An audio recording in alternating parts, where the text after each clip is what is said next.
Hello, this is Robert Rickover at Body Learning, and today my guest is Elizabeth Reese, who is a certified Alexander Technique teacher, a dressage writer, and instructor, and is the artistic director of the Warwick Summer Arts Festival.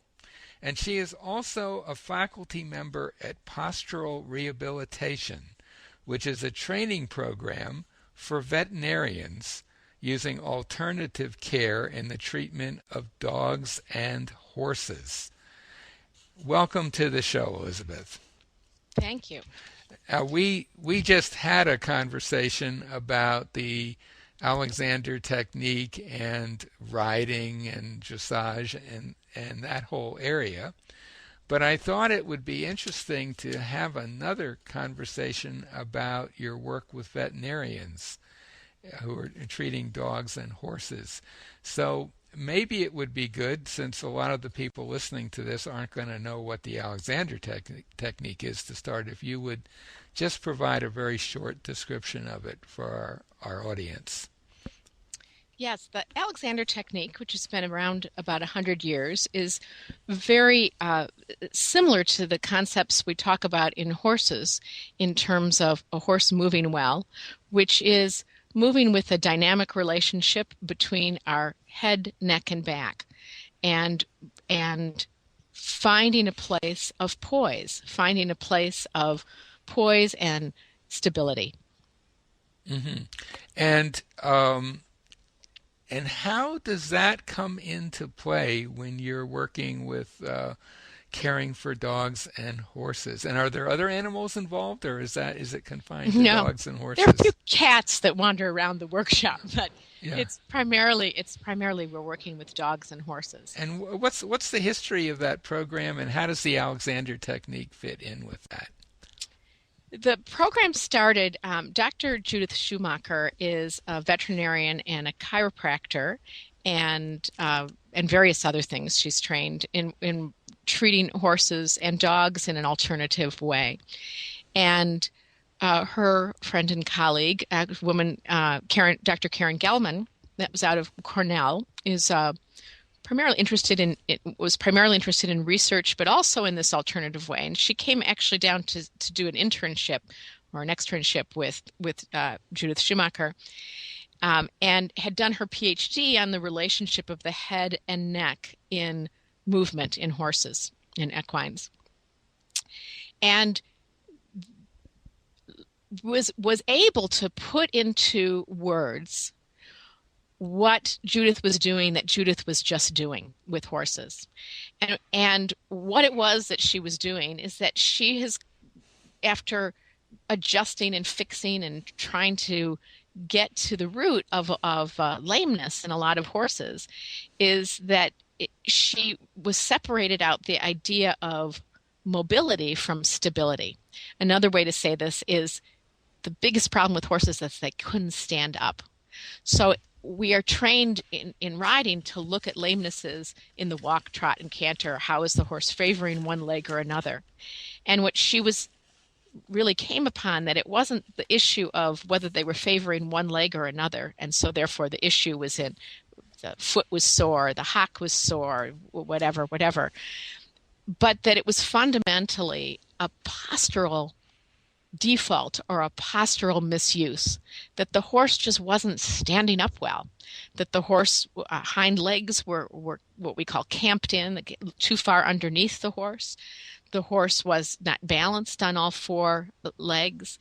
The horse's musculature, how it had developed from standing, was too bulky in some places, not enough in other places. The muscles were bunchy, and you could see begin to see the overwork of horses in their surface muscles, literally trying to hold themselves up.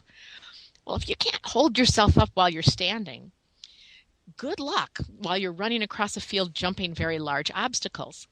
So she really found over years that this was the biggest problem, and how to work with that, how to get a horse to start to use themselves in a more balanced way. And I could go into how, you'd have to really watch her work to understand this. It's a little hard to describe it, but these are the underlying questions. Now, how I came into the program, I was a longtime friend of Karen Gelman's, and Judith had studied a little bit of the Alexander technique years ago, which she said made a lot of light bulbs go off for her. Of wait a minute, what is stability? What is posture? And what is our relationship to gravity? Karen always says, every cell in our bodies is programmed to interact with gravity, to respond to it. So what happens when things are amiss, when things aren't working? Well, for a lot of reasons. We could go into endless reasons why horses aren't working in quite the way they should be working. How they're handled, how they're pulled around, how they're bad saddles on their back, bad riding on their back. Now, how I came into the picture was that when they really wanted to come up with a program and to teach other veterinarians what she was teaching. Because is this just something she could do, or is this something that could be taught? And this was going to be the big testing of the work. This is just something, was she doing what she thought she was doing with the animals, and could she teach it? So we developed this program. And as an Alexander teacher, the biggest thing is that people wanted to come in and kind of manhandle these horses and push them around. And of course, the horses weren't responding. So the first thing I had to do was really understand what it was Judith was doing. And I realized what she was doing was giving the horses an Alexander lesson. She was getting them to really release that in a horse, what we call the pole, for non-riders out there, that the head-neck connection, that very dynamic connection, and get that the habit of horses to stabilize by grabbing in their necks. And now, how would she do that? Did she use her hands to yes, guide the horse? She used her hands and her words, and very much her intention. So that sounds very much like the Alexander technique, doesn't it? It is very much for horses instead of for people. Yeah. Yeah, and very much, and teaching, and now how to teach people to do this. Well, if they come on and they need to get out of their own way and trust their own abilities to stand up. So that fundamentally, but also even more so for them to really be able, and this has been, I've been there 4 years now, it's been the most phenomenal thing for people to really be able to see when we talk about, getting them to look at a dog or look at a horse, and because I can describe what a postural defect is, but to be able to really see it, if they experienced it in their own bodies, the light bulbs went on. It was like the someone just gave them 20/20 vision. When they could find in their own bodies, when they were keeping themselves from falling over by grabbing their neck muscles and grabbing their shoulders muscles, and this is how they went through life. And if they felt like if they let go of those big neck muscles and let go of grabbing with the rib cage, that they would turn into a puddle on the floor. And to learn how to say, oh my gosh, I not only don't fall over, I actually start to breathe. When I stop grabbing with my neck, oh my God, I can actually, two things. Actually, they start to breathe, start to see, and as practitioners, because this is all for veterinarians and chiropractors, and so they all have hands-on all the time on critters and chiropractors on people. But the most fundamental change for me, the surprise part, was they all started feeling different. So feeling through their hands, internally feeling different. Yes, of course, that's what we hope in all our students. But when they would say, "Oh my God," I was leaping to a diagnosis based on my habits of seeing and my habits of feeling, and when I could let go of my own habits and feel my relationship to the ground in a little bit different way, when I put my hands on that horse, I could feel something different. That reminds me of something that F. Matthias Alexander, who's the developer of this work, said, which was that he thought it was very important for doctors to have some Alexander training in order to better diagnose their patients, because they're using their eyes and they're using their hands to gather information, and if they're tense, if they have stiff necks or stiff shoulders, that information's not going to travel through so easily. They're going to kind of impose their own patterns on what they observe. So it's fascinating that I had never thought about that for veterinarians, but that makes perfect sense, what you say. Well, absolutely. Well, and particularly what we're teaching them, because we're teaching them um, to feel the habits in a horse and asking the horses to do something. And when they're interfering and pushing on a horse, that's why I again say, I think I was saying it actually in the last interview, what an incredible lab it is for me to be able to work with horses. And speaking of dogs, my two are fighting right here. Get out of here. Sorry about that. Two of them are demonstrating their great joy de vivre.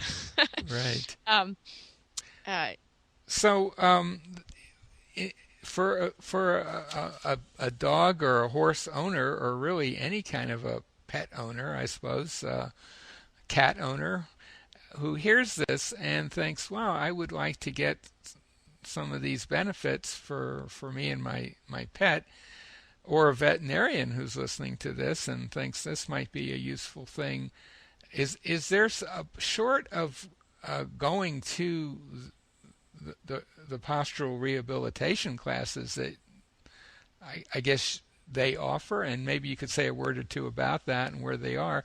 But supposing that's not a possibility, what are some options for someone in that situation? well, I'll answer the first part. The second part of the question first is that the training, the postural rehabilitation training, is a 3-weekend training, and though it's not inexpensive, it is officially continuing education, fulfills continuing education requirements for veterinarians. So that can be a nice incentive, and it's a lot of fun. We have a good time, and they feed us really, really well down there. And where is down there? It's in Nottingham, Pennsylvania. Okay. Nottingham, Pennsylvania, which is about but less than an hour southwest of Philadelphia, in a Okay. beautiful, beautiful, beautiful farm. One of the most beautiful farms I've ever been to. And is this a training program for veterinarians? It's a training program for veterinarians and for chiropractors that work on, they can be human chiropractors, but chiropractors that work on horses and or dogs. Okay. Okay. And it's a 3-weekend training. Aside from that, I would absolutely encourage pet owners to take some Alexander lessons.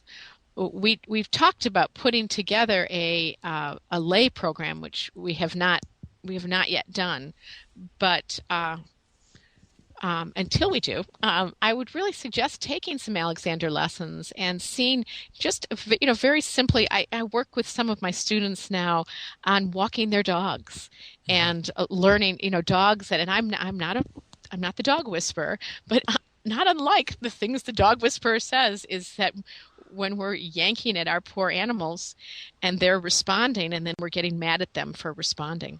So many times they're responding to things that we're doing unconsciously. Yes, I've seen. I live in a neighborhood where there are a lot of dog owners, and a lot of people take their dogs out for walks, and I can see that pretty often, where the dog owner is getting frustrated with the dog, and obviously the dog's getting pretty frustrated as well. And I think I sometimes think it would be nice if the owner had a Alexander lesson or two at least to Yeah. become a little more sensitive to what they're doing. Is there anything else you'd like to say about this whole connection between, well, I guess we could call it veterinarians, dogs, horses? Well, the thing that I have loved, and I've been very, very fortunate to be able to be part of this program, is the team teaching aspect of it. And it's learning a different language. I've had to learn the language of veterinarians, which I was extremely intimidated at first to be in the company of all of these doctors, and I'm the non-doctor. Right. And learning the language was wonderful. And I encourage anyone, whether you're an Alexander teacher or a rider, or to not be intimidated by learning the terms, learning the anatomy.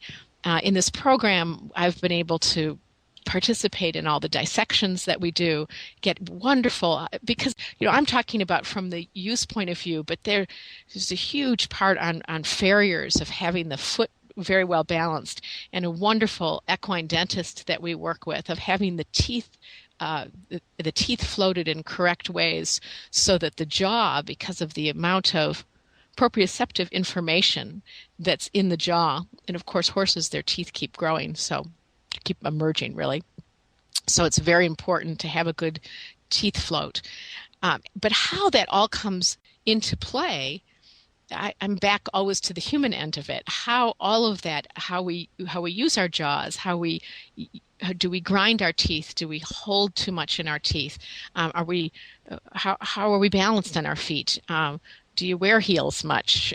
Do you wear sneakers too much? All that rubber sole, no foot to ground contact, not enough foot to ground contact on a lot of different surfaces.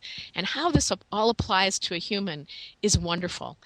Down in Pennsylvania, we really teach, because it's this team teaching idea, we teach very experimentally all the time, where I'm coming up, someone talks about something in research, then we demonstrate in an animal, and then I come back and try and find a demonstration in a human being, so that I've learned so much to play with it. So that's the word that I come away from it a lot, and it's changed my teaching completely. It's about, we're playing with this wonderful dynamics we have in our lovely world with gravity. We're playing, walk barefoot, walk. I have a gravel driveway out to my barn, and I wouldn't walk barefoot now because there's about 2 feet of snow. Right. but I might wear my rubber boots out versus my heavy duty hiking boots. Right. And so I can feel the ground and feel the texture, and how does that play with the balance? And then look at your animals in the same way. How are they balancing? Mm-hmm. And we more and more can start to play, and again play, because you can get so quickly into this idea of correct versus not correct, or trying versus trying harder. But when we have a sense of play and dynamic, wow, when I go to balance on one foot, I really grab in my hip to do that. Well, what happens if I don't? Mm-hmm. And what happens when I'm on uneven ground? How am I compensating when I'm standing on uneven ground with my head, neck, and shoulders? And what does that feel like? And the more we can internally ask those questions and play, the less we start holding on as a postural set, as this is how we are. And the more we play, the more dynamically we start responding to different surfaces and situations and people and animals and everything. Right. So that's the most fundamental. So I think maybe this would be a good place to end our conversation, unless you have anything else you want to add. No, I think I've said enough. All right. Yeah.